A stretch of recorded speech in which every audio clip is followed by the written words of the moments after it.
DJ 비자금 제보 사건의 논란이 갈수록 커지는 형국입니다. 바른정당 통합 논의 문제와 맞물려 찬반 지지자 세력들 간의 대립도 절정에 달하고 있습니다. 두 분 모셨습니다. 조광한 군장대학교 석좌 교수, 최영두 경남대 초빙 교수 모셨습니다. 어서 오십시오. 네, 안녕하세요. 네, 어서 오십시오. 예. 네, 앞서 저희가 영상도 보셨지만 일단 안철수 대표 이번 주말에 호남 방문 일정을 이어가고 있습니다. 지난 금요일이었죠. 이 박주원 최고위원이 DJ 비자금 사건 제보 당사자다 이런 보도가 나오면서 이 오후에 의원총회가 열리는 등 급박한 상황이 돌아갔는데 일단 당내에서 호남행을 만류하는 목소리가 나왔음에도 불구하고 일단 이렇게 호남행을 강행을 했습니다. 이 부분은 어떻게 봐야 될까요? 지금 안철수 대표로서는 국면 돌파를 할 수밖에 없는 일단 통합의 행보를 내걸기 시작했고요. 그래서 지금 안철수 대표가 이야기했지만 3등만 하면 사라진다. 우리가 통합을 해야지만이 세를 모아야지만이 제대로 된 그 국민의당을 이끌어 나갈 수 있다. 그리고 실제로 그건 호남의 유권자들에게도 바라는 바다 이제 이렇게 보고 있는 겁니다.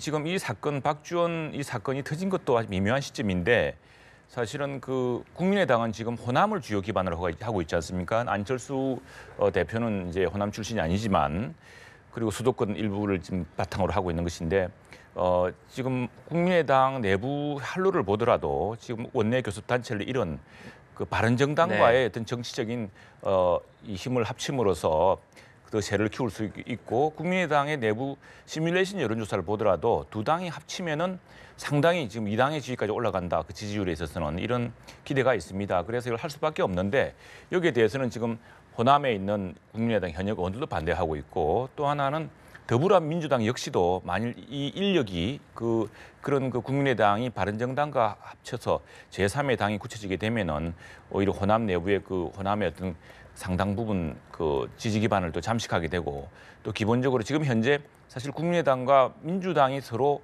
좀 연정은 아니지만 정책적으로 힘을 합쳐서 지난번 예산안 같은 경우도 통과되지 않았습니까? 상당히 민주당이 견인하는 형태로 되고 있는데 국민의당이 자기의 자력이 생기고 자기의 장력이 생기게 되는 것을 지금 별로 바라고 있지 않은 분위기죠. 그래서 지금 이 와중에 지금 안철수 대표와 국민의당이 이른바 통합하던 위기에 모여 있는데 그럴수록 안철수 대표는 정면 돌파를 해서 호남에서 다시 자신의 충정과 또 통합론을 통해서 정말 호남에서 또는 전국적으로 지지받는 정당이 되고 싶다는 그런 의지를 피력할 수밖에 없는 입장이죠. 네, 안철수 대표가 말씀하신 대로 이 통합 논의에 반발하고 있는 호남 민심을 정면 돌파하겠다 이런 의지를 보인 것이라는 해석들이 나오는데 일단 관건은 호남 민심 아니겠습니까? 그렇습니다. 안철수 대표 입장에서는 퇴로가 없어요. 사실 신생 정당이 가지고 있는 시련이자 딜레마라고 볼 수 있습니다. 이 문제는. 이 국민의당은 호남을 지지 기반으로 한 정당입니다. 호남을 지지 기반으로 해서 40석이라는 의석을 갖다 확보해서 화려하게 20대 국회에 대비를 했는데 그 후에 지지 기반이 점점 축소되고 있죠. 그리고 지금 호남의 민심은 이 새로운 정부의 민주당의 지금 쏠림 현상이 있는 것이고요. 그러니까 과거에 집착을 하면 이 지지 기반을 지켜야 되는 입장이고 앞으로 미래 지향점으로 나가려고 한다고 그러면은 이 지지 기반을 공고히 하면서 외연을 확장해야 되는 겁니다. 이 외연을 확장하는 과정에서의 호남 민심이 어떤 방향으로 돌아갈 것이냐가 국민의당 안철수 대표가 가지고 있는 가장 큰 어려움이라고 봐야지 되겠죠. 그런데 지금 국민의당 상황을 보자면 일단은 통합 찬성과 반대파로 나뉘어서 사실상 심리적인 분당 상태다 이런 말들이 나오지 않습니까? 오늘도 앞서 영상을 보셨지만 이 김대중 마라톤 대회에 참석한 안철수 대표 그리고 박지원 전 대표를 향해서 상당히 이 고성이 오가기도 있고요. 또 박지원 전 대표는 계란에 맞는 봉변을 당하기도 했는데요. 이런 어떤 국민의당의 내분 상태가 어떻게 진행될 것이냐 이 부분도 역시 관심이지 않습니까? 저는 호남 민심이 이제 상당히 기출을 호남 민심이 좌우하겠죠. 호남 민심이라는 것이 사실 우리 정치사에서 보면 굉장히 전략적 투표를 합니다. 그러니까 이게 투표의 수준이 이게 자기 지역이 아니어도 정말 호남이 정치에서 큰 기여를 할 수 있는 방향으로 투표를 하는 그런 전략적 투표 성향이 있습니다. 그래서 근데 지금 오늘 그 러보 기사들을 보면은요, 지금 호남에 여기 국민의당의 호남 의원들 이야기만 들어보면은 호남에 만일 국민의당이 바른당과 어떤 정치적 통합이나 정치적인 연합을 할 경우에 큰일 날 것처럼 이야기하지만 실제로 호남에 가보니까 또 그렇지만은 않더라라는 여론이 있다는 거거든요. 오늘도 그 마라톤 대회에서 있었던 걸 보면은 당장 두 편이었습니다. 한쪽은 안철수 나가라는 쪽이 있었고 또 박지원 전 대표에게 계란을 던지는 사람이 있었고 이렇게 호남의 민심도 좀 갈려져 있는데 여론조사를 보더라도 지금 그 전국적으로 보자면은 굉장히 그 표차가 크지만은 호남에서도 보면은 상당히 그 차가 물론 이전에 총선 때에 비하자면 아주 현격하게 지금 국민의당이 기울어져 있죠. 기울어져 있는데 이 호남의 전략적인 어떤 투표 성향이라든가 그래서 두 정당이 공동으로 경쟁해 가면서 호남을 더욱더 발전시켜주는 이런 전략적 투표 마인드를 생각한다면은 지금 호남에서 안철수 대표가 호소하고 있는 대로 우리가 3등만 하면 사라질 정당이다. 그렇다면 또 민주당의 이중대가 될 것이냐 말하자면 이제 이런 논리거든요. 그럴 경우에는 호남에서 상당히 좀 전략적인 마인드. 지금 오늘 아무튼 럽보 기사에 나온 분위기가 보면은 그게 얼핏 생각하듯이 일방적인 호남 의원들이 그렇기 때문에 호남의 유권자들은 국민의당이 바른당과 통합하는 걸 반대한다. 뭐 이런 것도 아닌 것 같고 또 걱정하는 사람들도 있고 그런 것들이 지금 3등 아니면 3등 하면은 사라지고 2등, 3등을 1등을 해야지만이 정말 국민의당이 그리고 호남 민심이 제대로 된 목소리를 낼 수 있다라고 하는 안철수 대표의 이런 지론이 사실 어떻게 먹혀질지는 앞으로 호남 민심의 변화를 좀 많이 지켜봐야 될 것 같습니다. 네. 이 국민의당이 바른정당과의 통합론을 두고 내분을 겪은 상황이 상당히 지금 좀 지속되고 있습니다. 상당히 기간이 길어지고 있는데 역시 그렇다면 이 양측 간 충돌이 있을 정도로 심리적인 분당 상태인 국민의당의 상황이 결국에는 어떤 결론을 낼 것이냐 이 부분은 어떻게 전망하고 있습니까? 뭐 예측하기는 굉장히 어렵죠. 사실은 이 국민의당은 그 호남을 지역으로 둔 지역구 국회의원들과 비례대표 의원들이 거의 비슷한 이 구도로 돼 있어요. 네. 그리고 우리 사회가 지금까지 고착화된 양당 구도가 있습니다. 양당 구도. 이제 민주당과 지금 자유한국당으로 그리고 제3당 내지 제4당의 실험은 지금까지 끝없이 이루어져 왔죠. 그래서 지난 탄핵 과정에서 보수 진영에서 분열이 되어온 바른정당이 있었고 그 20대 총선에서는 어쨌든 진보 진영에서 좀 이 분열이 된 그래서 형성이 된 국민의당이 있었는데 지금 바른정당이 그 일련의 그 과정을 거치면서 많은 수의 의원들이 다시 돌아가 버렸습니다. 그리고 국민의당도 호남만을 지지 기반으로 해가지고는 외연의 확장이 지금 불확실한 상태고 그렇기 때문에 정치 논리상으로 보면 그 바른정당과 국민의당의 통합은 아주 필연적이라고 볼 수 있어요. 생존을 위한 필수 전략입니다. 그런데 국민의당 내에 그 호남을 지역구로 둔 국회의원들의 입장에서는 그것이 굉장히 불안한 구도죠. 왜냐하면은 그냥 적절한 시기에 민주당으로 다시 돌아간다거나 민주당과 어쨌든 적절하게 합해질 수만 있다면은 다음 총선 때 지역구를 갖다가 지켜내는데 별 문제가 없을 것이고 그러니까 그분들 입장에서는 이 바른정당과 통합을 하면서 화학적 그동안의 그 배경이 달랐던 지지 세력이잖아요. 그런데 어느 날 느닷없이 바른정당하고 이렇게 합해버리면 본인들의 정치적 정체성이 애매모호해지고 지역에서의 기반도 흔들리고 그러니까 그 양충돌 세력이 끝없이 지속적으로 국민의당의 앞으로의 진로를 놓고 갈등을 갖다 빚을 수밖에 없습니다. 다만 여기에서 이제 초보 정치인 안철수 대표가 이 상황을 어떠한 정치적 생명을 걸고 승부수를 걸 것이냐 이 문제가 남아있는 것이죠. 네. 지금 이 통합을 생존을 위한 필수 전략이라고 평해 주셨는데 교수님께서는 안철수 대표가 이 당내 반발에도 불구하고 이렇게 통합 드라이브를 계속해서 밀어붙이는 배경 어떻게 보고 계십니까? 안철수 대표로서는 사실 이길 밖에 없습니다. 지금 계속 지지율은 떨어지고 있고 호남에서도 지금 민주당에 확실히 밀리고 있고요. 그런데 지난번 대통령 선거 때 보면 한때는 안철수 대표가 사실은 1위까지 잠깐 올라간 적이 있지 않습니까? 그때 여망이 뭐냐면 호남에서의 강력한 지지와 함께 전국적인 그런 지지였습니다. 그래서 지금 우리 조 교수님 말씀하셨지만은 지금 의석은 지역구 의석은 호남 집중이지만 비례대표 의석은 지금 전국의 득표를 기반으로 한 것이거든요.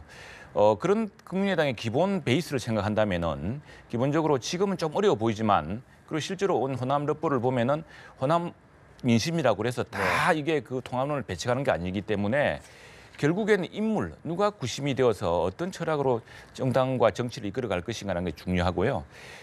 지금 뭐 민주당이 아주 인기가 높아 보이고 문재인 정부도 인기가 높습니다만은 과거에 호남에서 과거 문재인 정부 민주당에 대한 배신감이 있었거든요. 그 의구심을 많이 떨쳐버린 게 아닙니다.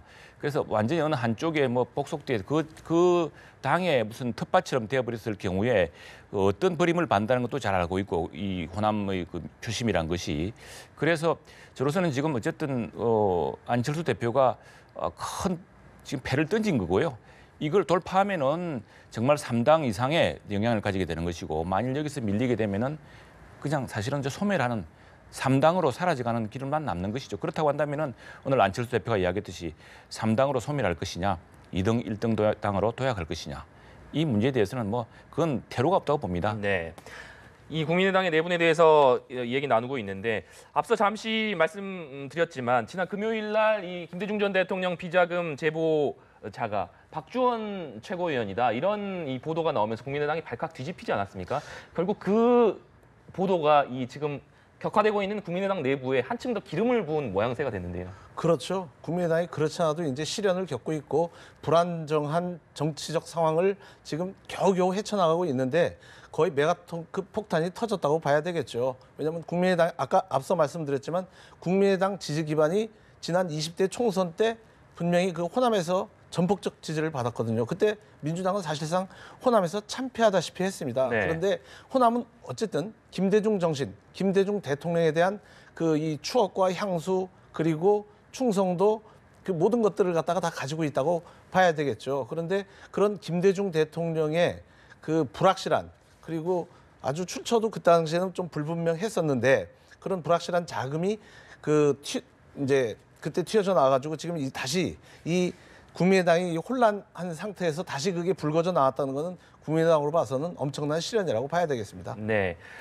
일단 이 국민의당에서 이 예상하지 못했던 이 악재가 터져 나오면서 상당히 국민의당 내부가 시끄러운 상황인데 일단 이 논란이 불거지자마자 긴급하게 의총을 소집해서 박주원 최고위원 당원권을 정지시키고 최고위원을 사퇴시키는 결정을 냈습니다. 상당히 신속하게 이 대응을 하고 있는데 그럼에도 불구하고 일각에서는 이 논란이 왜 이 시점에서 불거졌느냐 이런 의혹의 눈길도 나오는 것 같습니다. 정말 미묘하죠. 미묘한 시점입니다. 저는 기본적으로 호남을 둘러싼 개파들 정당 간의 파워 게임이라고 봅니다. 호남 유권자를 잡기 위해서 지금 안철수 대표가 다시 등장을 해서 통합론으로 호남의 민심을 한축을 하고 또 하나는 전국적인 중도 표심을 한축을 해서 이렇게 이끌고 나가는 시점인데 이 사건이 터져나간 소스가 어디냐면요. 이게 사정 당국 관계자입니다. 네. 그리고 한 신문을 통해서 보도가 됐고요.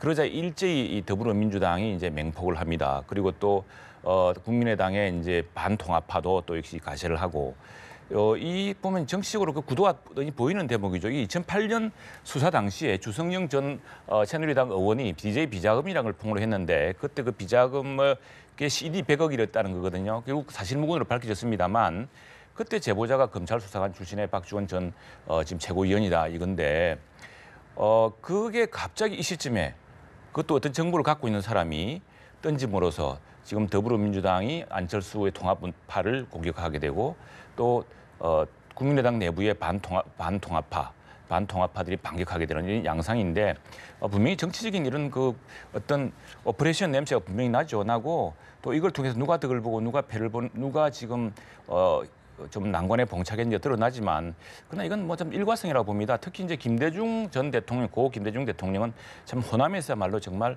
이분은 뭐 대단한 분 아닙니까? 이 터분데 함부로 이렇게 금명하면 안 되고 또 이런 문제를 가지고 했다는 것 자체가 아주 영린에 가까운 일입니다만 그러나 이것이 벌써 10몇 년 전의 일일 뿐 아니라 또 이것이 뭐 안철수 대표랑 직접 관계된 것도 아니고 이게 뭐 상당히 많은 정치적인 뭐 파란을 낳겠습니다만 저는 뭐 크게 이게 장기화 지속화될 문제는 아니라고 봅니다. 그래서 또 신속하게 국민의당 내부에서는 이 문제에 대한 징계 조치를 취하고 있고요. 네. 네, 국민의당 얘기를 해봤는데요. 이번에는 그 이틀 앞으로 다가온 자유한국당 원내대표 경선도 짚어보도록 하겠습니다. 일단 오늘 이 유기준 의원이 친박계인 홍문종 의원과 단일화하기로 합의를 하고 발표를 했는데 이 부분은 이번 경선에서 어떤 영향을 좀 미칠까요? 상당한 영향을 미친다고 봐야 되겠습니다. 이 지금 한국당의 이번 원내대표 경선 결과는 이제 탄핵 이후에 1년 동안의 정치적 수습 과정에서 이제 새로운 정치 지향점으로 나가는 중요한 갈림길에 있습니다. 결국은 그 이제 유기준 그다음에 또 한 분 이렇게 단일화됐다가 다시 또 유기준과 한선교 의원으로 단일화됐죠. 중도 그룹이. 네. 그다음에 이제 친박 그룹에서는 홍문종 의원과 유기준 의원이 지금 단일화하고 있고, 그다음에 이제 친홍 그룹에서는 김성태 의원이 대표 주자로 나와 있는 거고, 이 세 사람들의 색깔과 컬러가 다 다릅니다. 그리고 그 친박류의 정치를 앞으로 이 자유한국당이 대여 투쟁이나 국민들과의 그 소통을 통해서 친박류의 정치로 그냥 갈 것인지, 아니면은 그 친홍, 홍반장 스타일의 정치로 갈 것인지, 아니면 이도 저도 다 싫으니까 지금 새로운 시대에 새로운 패러다임에 맞게 정치를 해야 된다라는 중도 그룹의 힘이 강하게 작동을 할지, 이 세 가지를 이 세 그룹의 이 결과가 어떻게 나오느냐, 그리고 득표수도 어떻게 나오느냐에 따라서 앞으로 향후 한국 정치가 어떤 방향으로 흘러나갈 것이고, 지금 여당인 민주당에서 앞으로 자유한국당을 야당 파트너로서 어떤 방향으로, 어떤 위치에서, 어떤 시각을 가지고 대하고 접근해야 되느냐를 갖다 결정하는 굉장히 중요한 선거입니다. 역대 어느 원내대표 선거보다도 가장 중요한 정치적 의미를 부여할 수 있는 선거가 될 것입니다. 그리고 당내 역학구도상 이 세 주자의 그 득표력은 지금 거의 뭐 예측하기가 어렵다고 봐야 되겠죠. 다만 1차 투표 때 과반이 넘지 않았을 때 2차 투표에서의 이 서로 그 표 몰아주기가 어떤 방향으로 흘러나가느냐도 이 자유한국당을 앞으로 바라볼 수 있는, 분석할 수 있는 중요한 포인트가 될 것 같습니다. 네, 말씀해 주신 대로 이 오늘 단일화로 인해서 결국 이번 경선이 3파전으로 치러지게 됐는데, 1차에서 과반을 득표하는 후보자가 나올 것이냐, 아니면 결선 투표로 갈 것이냐, 이 부분도 관심이지 않겠습니까? 저는 의외로 1차 투표에서 결판이 날 수 있다고 봅니다. 이게 참 국회의원들이 가장 어려운 유권자라고 하지 않습니까? 그래서 사실 그 표심을 알기 어려운데, 나름 지역구라든가 개인의 정치적 생명, 또 그 정당의 지역적 기반을 좌우할 정도의 무슨 선택을 해야 되는 시점에서는 국회의원들이 굉장히 복잡한 계산을 할 겁니다. 하는데, 근데 한 4년 전인가요? 5년 전에 국회의장 경선을 했습니다. 그때 새누리당 때죠.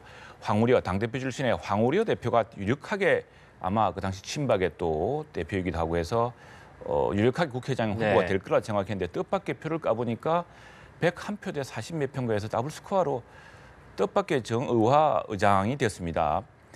그리고 지난번 원내대표 때, 그때 유승민, 당시 유승민 원내대표 될 때 유승민, 이주영 두 분이 붙었는데, 그때도 이주영 의원이 사실 유력하다고 생각했지만 유승민 의원이 됐고요.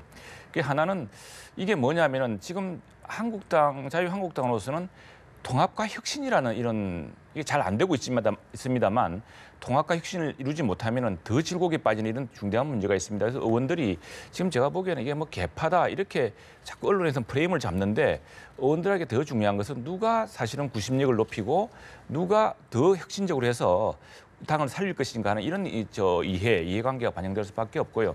그렇다고 한다면은 저는 뜻밖에도 첫 경선에서 결선 투표 없이 상당히 압도적인 표로 한쪽이 몰릴 수도 있다는 생각이 들고, 또 하나의 변수는 정책위 의장입니다. 네.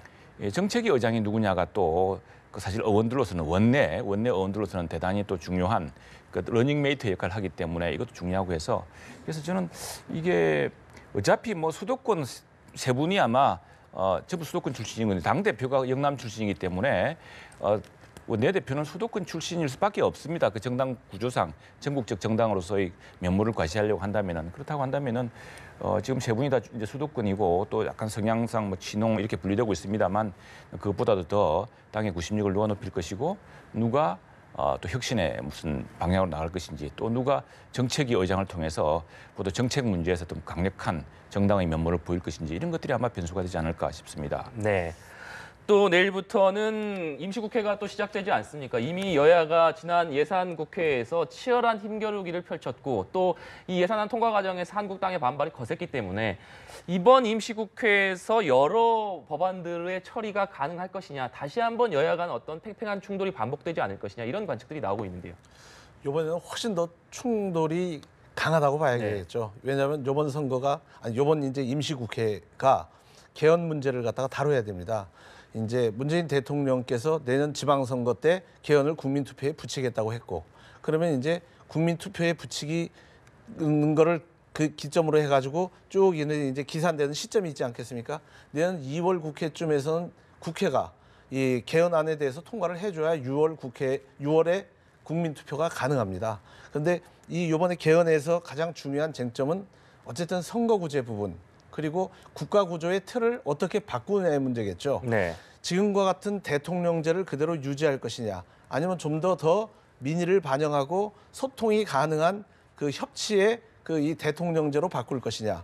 그다음에 국회 구성은 그 소선거구제로 할 것이냐 중대선거구제로 할 것이냐. 그거에 따라서 이제 양당 정치 체제로 가느냐 다당제 정치 체제로 가느냐 이런 많은 이해관계가 걸려 있기 때문에 예산 국회보다는 훨씬 더 임시국회가 첨예한 정치적 대결의 장이 될 가능성이 높습니다. 그래서 이제 이 일반인들이 많이 예측하는 것처럼 빈손 국회가 될 가능성도 굉장히 많겠죠. 다만 한 가지 아쉬운 점은 예산 국회를 좀 더 자유한국당과의 좀 원만한 협의를 통해서 이루어졌다면 서로 간의 앙금이 좀 줄어서 좀 더 협상을 하기가 나을 텐데 그때 이제 굉장히 이제 이제 뭐 이렇게 우여곡절 끝에 이렇게 잘 원만한 협치 없이 이제 이루어졌거든요. 그러면서 바로 임시국회가 아주 첨예한 정치적 쟁점 문제를 가지고 지금 다뤄야 되기 때문에 우리가 원하는 것만큼의 그 이 소기에 좀 속 시원한 결과가 나오겠느냐 거기에 대해서는 좀 미지수라고 봐야 되겠죠. 네. 네. 개헌 문제뿐만 아니라 여러 가지 개혁 입법안들도 이번 국회에서 이 처리가 시도되지 않겠습니까? 네네. 대표적으로 이 민주당에서는 이 공수처 신설법이라든지 국정원 개혁 법안을 이번에 반드시 통과시키겠다 이런 네네. 입장이지만 네. 역시 한국당의 반발이 지금 거센 상황인데요. 이 한국당은 지난 예산 국회에서 보수의 원칙을 제대로 지키지 못했다는 비판을 지금 당 안팎에서 받고 있습니다.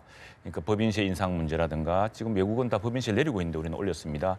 일자리를 만든 건 기업인데 오히려 최저임금제 이런 걸 가지고 뭐 기업한테 세금을 보전해 준다든가 이런 원칙을 어겼다는 비난에 직면해 있기 때문에 좀 더 강경한 원칙론적으로 돌아갈 겁니다. 다음에 국민의당은 국민의당대로 예산을 나눠 먹으면서 야합했다라는 이런 비판에 또 일부 봉착해 있습니다. 그래서 원칙론을 내세우게 될 테고 이 쟁점에서 보면 선거법, 선거구제 이런 것들이 국민의당과 민주당이 또 쉽게 일치 보기 힘든 네. 또 개헌안도 그렇고요. 그래서 이 쟁점이 훨씬 복잡하고 또 예산 국회를 거치면서 특히 자유한국당 또 국민의당이 받았던 비판 있기 때문에 다시 원칙으로 회귀하려는 그런 관성이 생기면서 조금 더 빡빡한 국회가 되지 않을까 생각됩니다. 네. 또 이번 임시국회에서는 국민의당과 바른정당이 이 정책연대 협의체를 통해서 이 법안을 공동 처리하기로 합의한 상태이지 않습니까? 이 때문에 이 국민의당과 바른정당이 어떤 캐스팅 보트로서의 역할을 행사할 수 있을 것이냐 이 부분은 어떻게 보십니까? 아마 그 바른정당과 국민의당은 이 지금 현재의 정치 상황을 극복해 나가야 되는 과정은 그 목표는 같을 겁니다. 네. 그게 이제 바른정당과 국민의당이 숙명적으로 지금 그 정책 연대 내지는 결합을 할 수밖에 없는 상황이죠. 그리고 어쨌든 신생 정당은 이 다당제 구도를 갖다가 만들어야 될 입장이죠. 그 다당제 구도를 만들기 위해서는 그 선거구제 개편이 가장 그들한테는 첨예한 그 이해관계가 되기 때문에 다른 부분에 있어서는 비교적 원만하게 서로 정책 연대와 합의가 이루어지지 않을까 저는 그렇게 예상하고 있습니다. 네, 알겠습니다. 지금까지 조광한 군장대학 석좌 교수, 최영두 경남대 초빙 교수와 함께 얘기 나눠봤습니다. 오늘 말씀 감사합니다. 감사합니다.